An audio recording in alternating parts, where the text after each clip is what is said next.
Bugün 11-ci Azərbaycan dili test toplusunun say mövzusundan bəzi sualların izahına baxacağıq. Deməli, bu qəribə hadisədən artıq xeyli keçmişdi cümləsində əsas nüqsələrindən hansı işlənməmişdi. Bu əvəzlikdir. Deməli, əvəzlik işlənibdir. Qəribə sifətdir. Deməli, sifət də işlənibdir. Hadisə isimdir. İsim işlənibdir. Artıq ədatdır. Həm də köməkçi nitq hissəsidir.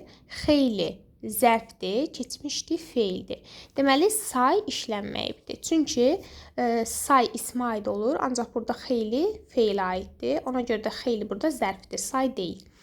Qeyri-müəyyən miqdar saylarından biri numerativ sözlərlə işlənə bilir. Biz bilirik ki, əslində qeyri-müəyyən miqdar sayları numerativ sözlərlə işlənə bilmir.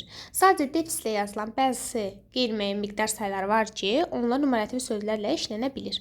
Burada da baxırıq ki, defislə yazılan qeyri-müəyyən miqdar saylarından yalnız 10-15 var. Hansı cümlədə say işlənmişdir? Əvvəldə qeyd etdiyim kimi, say ismə aid olur.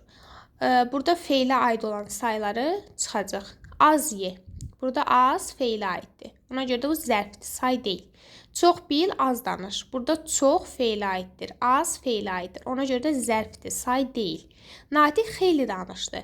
Yenə burada xeyli feilə aiddir. İsmə aid deyil. Ona görə burada da xeyli zərfdir.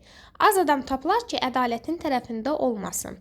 Az adam, az burada ismə aiddir. Feilə aid deyil. Ona görə də saydır.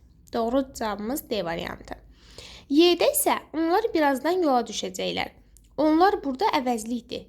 Birazdan isə zərfdir. Nə zaman yola düşəcəklər? Birazdan. Ona görə də bu cümlədə də say yoxdur. Doğru cavab D variantı.